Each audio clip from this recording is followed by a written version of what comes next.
이번 11월 개해월 운세를 한번 보도록 하겠습니다. 일간별로 역시 볼 거고요. 먼저 간목일간부터 한번 보자고요. 간목일간 같은 경우는 11월 달 개해월이요. 자영업자 입장에서 보면은 자금적인 부분에서 많은 이점을 얻을 수 있을 거예요. 이게 무슨 말이냐면 요새 경기가 많이 어렵고 힘들죠. 뭐 장사도 잘 안 되고 돈이 잘 안 돌잖아요.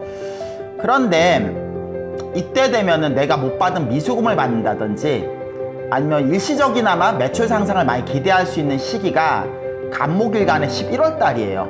심지어 빚을 땡겨 오더라도 더 유리한 조건으로 뭐 금리가 더 싸다든지 아니면 돈을 빌리는 유예 기간이 길다든지 그런 유리한 이점에서 돈을 얻어갈 수 있는 그런 시기가 바로 간목일간의 11월 달입니다.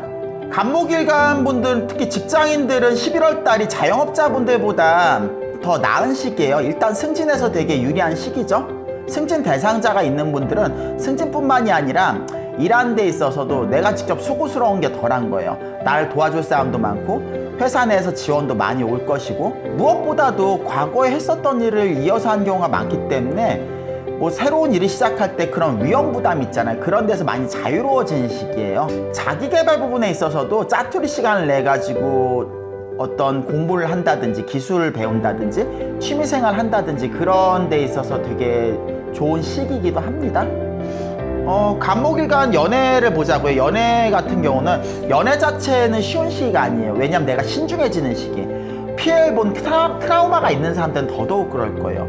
심지어 지금 사귀고 있는 분들도 얘가 과연 나한테 정말 믿음직한 사람인가, 도움이 될 수 있는 사람인가, 이런 거에 대한 좀 성찰을 좀 많이 해본 시기. 그렇기 때문에 연애에 있어서 막 진도가 나가고 유리한 시기는 아닌 거예요. 근데 결혼하기는 좋은 시기예요.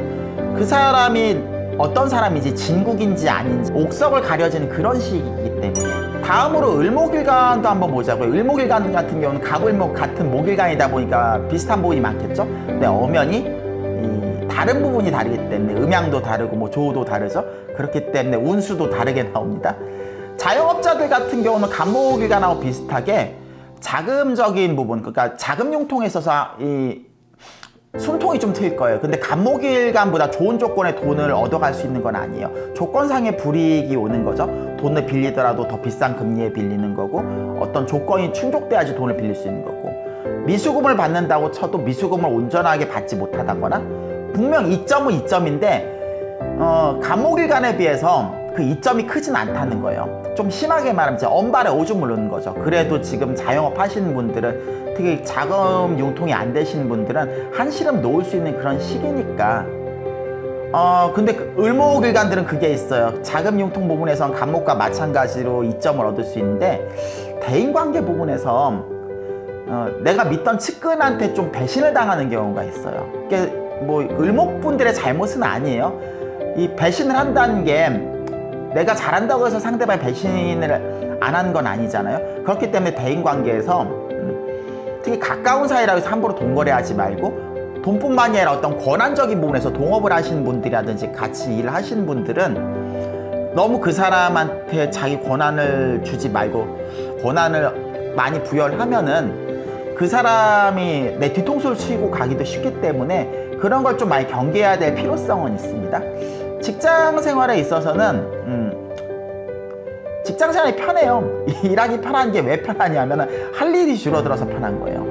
이게 우프게도 이게 할 일이 없어서 편하다는 게 일단 내 몸이 편하다는 부분에서는 좋은 건데 그만큼 내가 고과를 쌓기 어렵고 내 장기적인 직장 생활에 있어서 내가 돈을 벌고 내 경력을 쌓는 데는 그렇게 좋진 않은 거예요. 근데 내가 당장 몸은 편해지는 거예요. 그렇기 때문에 내 자기개발이라든지 취미생활을 하는 데 있어서는 그런 시간이 많이 날 수 있다. 그렇게 말씀드릴 수 있는 거예요. 을목일간의 연애사를 보면은 간목처럼 불리한데 더 불리해요.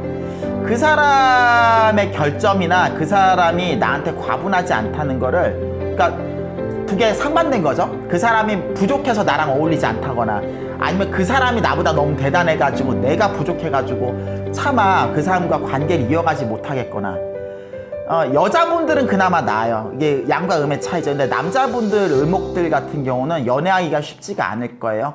기존에 연애하시던 분들도 감정적인 부분에 있어서 좀 감정 싸움이 나기도 쉬워요. 결국 그러다가 좀 싸움이 심해지면은 서로 헤어질 수도 있는데, 근데 극단적으로 가는 그런 운은 아니에요. 병활간의 11월달 운세를 한번 보자고요. 병활간 자영업자를 보자면은 매출 증대를 좀 기대할 수 있겠어요. 근데 이게 병활간 자기 자신이 뭔가를 잘하고 획기적인 사업 아이템을 가져와서 매출이 늘어난다는 게 아니에요. 내 경쟁자가 고꾸라진다는 거지. 내가 여태까지 존나게 버텼던 그 결실이 나온 거예요. 똑같이 지금 어렵잖아요. 개인 사주를 떠나가지고 경기도 안 좋고, 특히 자영업 하시는 분들이 자금융통 문제나 여러 가지로 힘들단 말이에요. 근데 병활간도 여태까지 버틴 보람이 나온 거예요. 내 경쟁자가 먼저 못 참고 나자빠진 거지. 그러니까 그 잠재 고객들이 나한테 온다는 거예요. 결과적으로 그러니까 매출 증대를 기대할 수가 있는 거예요. 정화, 병화 마찬가지로 화일간 자체가 그 11월 달이 수국화가 심한 해예요. 그 말은 어떤 사건이나 상황이 있을 때 그 사건 자체가 포커싱이 되는 게 아니라 그 사건을 넘어서 개인적인 다툼이 되게 심하다 할 수 있다는 그런 시기가 되는 거예요. 그게 무슨 말이냐면, 자영업자 같은 경우는 경쟁자가 고꾸라지면서 그냥 고꾸라지는 게 아니라 가게 주인이 나한테까지 와가지고 실갱이도 벌어지는 거고, 막 음해성 말도 도는 거고, 그러니까 사람 때문에 특히 같은 동종업계 사람들끼리 얼굴 붉히고 부딪힐 일이 쉽게 생길 수 있는 거예요. 그런 부분이 좀 많이 힘들겠죠. 근데 그런 거 빼면은 결과적으로 내가 돈 벌고 내 손님을 늘려가는 데는 좋은 시기답게 말씀드릴 수 있어요. 직장인 같은 경우는 그렇죠. 직장인 같은 경우는 할 일이 많이 늘어나고 내가 원치 않는 일도 많이 떠안아야 되는 거예요. 금극목이라는 거는 내가 뭘 잘못한 것만 지적받는 거예요. 말 그대로 그 행위 자체에 대해서. 근데 수국화는 그게 아니에요. 수국화는 어떤 잘못된 사항이 있으면 그 잘못만 지적을 받는 게 아니라 그걸 빌미로 내 인신공격까지 이어지기 쉬운 거예요. 내 존재 자체를 부정당한 게 수국화다 보니까.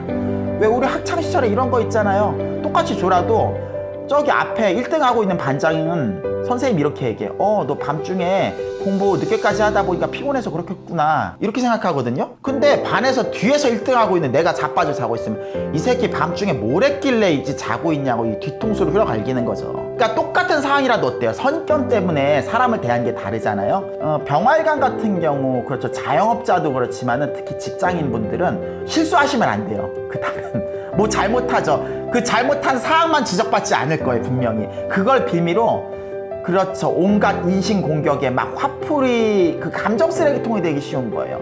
사람이 알면서도 이거 겪으면 얼마나 짜증나요? 근데 운수라는 건 피할 수가 없으니까. 근데 이런 거 알고 있으면은 어때요? 내가 되게 심각하게 하자가 있어서 그런 게 아니라 올해 운이 나쁘니까 저 새끼가 저 김 부장 저 빌어먹어 저 새끼가 나한테 저렇게 지랄하는구나, 그렇게 받아들일 수 있는 거거든요. 대인관계에서 직장 상사가 많이 갈구는데 그것도 근데 일 때문에 갈구는 게 아니라 일을 빌미로 나를 막 인신공격하고 힘들게 하는 거죠. 그것만 내가 운이 나빠서 그렇구나 그렇게 받아들이시면 그게 스트레스는 안 될 거예요. 뭐 개월이라는 게 뭐 죽을 때까지 가는 건 아니잖아요. 애정사에 있어서 연애에 있어서 좀 엇갈릴 거예요. 엇갈린다는 게 무슨 말이냐면은, 애인이 있는 분들은 헤어지고 새로운 애인을 만나기 되게 쉬운 시기예요. 그게 무슨 말이냐면은, 연애를 하다 보면 우리가 막 마음에 안 들고 불편한 게 있잖아요. 병활간한테 11월달 개해운이라는 것 자체가 기존에 있었던 자기 애인, 특히 여자분들은 더더욱 그래요. 애인들의 자기한테 간섭이라든지 어떤 관심사, 근데 관심사도 간섭으로 받아들여지는 거죠. 진화가 안 되는 거예요. 그렇기 때문에 연애에 있어서 이미 사귀고 있는 분들은 헤어지고 새로운 사람을 만나기 쉽다는 의미가 되는 거죠. 왜냐하면 병활간 같은 경우 11월 달이 그렇게 녹록하게 자기 사생활을 가져갈 수 있는 그런 시기가 아니에요. 심지어 출근을 안 하는 백수조차도 집안일이든 뭐든 친구들 일이든 자기 일과는 관계없는 일에 막 휩쓸리기 쉽거든요. 그렇기 때문에 자기가 여유를 가지고 연애에 그렇게 매진할 수 있는 그런 시기가 아닌 겁니다. 자영업자분들 같은 경우는 힘드실 거예요. 뭐가 힘드냐 하면은 사업을 하는데 세금 문제에 있어서도 많이 힘들 거고, 병화랑 좀 많이 달라요. 병화 같은 경우는 대인관계에서만 얼굴을 붉힐 뿐이지 또 매출 증대라든지 그런 부분에선 병화들이 많이 이점을 가져가는데, 정활간들은 딱히 남는 것도 많이 없는 거예요. 오히려 내가 수익이 된다고 생각했던 부분도 손실로 돌아온 경우가 되게 많을 거예요. 11월 달에 정화일간 분들은 운영이 많이 힘드실 거예요. 그렇기 때문에 사업을 확장한다기보다 내가 가지고 있는 걸 버틴다, 그런 관점 많이 접근을 하셔야 돼요. 자금 융통에 있어서도 그렇게 녹록하지는 않을 거예요. 직장인 분들도 쉽진 않은데 그래도 직장인 분은 그나마 나아요. 그 말은 무슨 말이냐면은 정화일간 같은 경우는 자영업자들의 피해가 더 크다는 얘기죠. 근데 직장인이라고 편한 거 아니에요. 내가 원치 않는 일을 해야 되고, 병화랑 비슷하긴 한데 병화보다 난이도가 더 높아지는 거예요. 왜 높아지냐면은 내가 잘해놓고도 욕먹는 거예요. 병화는 그래도 실수하지 않으면 욕은 안 먹을 수 있는데, 아까 그랬잖아요. 병화는 내가 실수한 부분만 필요 이상으로 침소봉대식으로 그렇게 욕을 얻어먹은 건데, 정화 같은 경우는 내가 안 하던 것도 덤터기를 쓰기도 쉬운 시기예요. 그러니까 자기 딴은 억울하고 힘든 거예요. 근데 이거를 그렇죠, 감내해야 될 부분이죠. 각 사주 구조에 따라서 이게 감당이 되는 사람이 있고 감당이 안 되는 사람들이 있을 거예요. 감당이 안 되신 분들은 뭐 사주 보러 찾아다니시겠죠. 이 스트레스가 해소가 안 되다 보니까. 애정 문제에 있어서는 그렇죠, 유리하지 않아요. 유리하진 않은데, 처음 만나는 사람들, 나 여자분들 같은 경우는 되게 매력적인 남자를 만나셔. 그만큼 대가를 치러야 될 거예요. 기존에 내가 했던 걸 포기해야 되는 거. 그게 무슨 말이냐면은 그 남자가 날 위해서 돈과 시간을 쓰는 게 아니라 내가 반대로 그 남자를 위해서 돈과 시간을 써야 되는, 그래도 놓치고 싶지 않은 그런 매력적인 남자. 그러니까 딜레마가 생기는 거죠. 그 남자가 나한테 잘해주는 건 아닌데 그 남자가 되게 매력적이고 멋있어 보여요. 그러니까 놓치고 싶지 않은 남자인 거예요. 그런 남자를 만나는 시기죠. 기존에 짝이 없는 분들은 한 번쯤 연애를 시도해봐도 될 부분이긴 한데, 기존에 짝이 있는 분들은 기존의 짝과의 관계를 유지하는 게 더 나을 거예요. 괜히 뭐 환승 연애랍시고 새롭게 갈아탄다 그렇게 생각을 하지 마시고요. 어떠셨나요? 이번에 간목부터 정화일간까지 11월 달 개월 운세를 봤습니다. 재밌게 보셨으면 구독과 좋아요, 알림 설정 부탁드릴게요. 그럼 안녕히 계세요.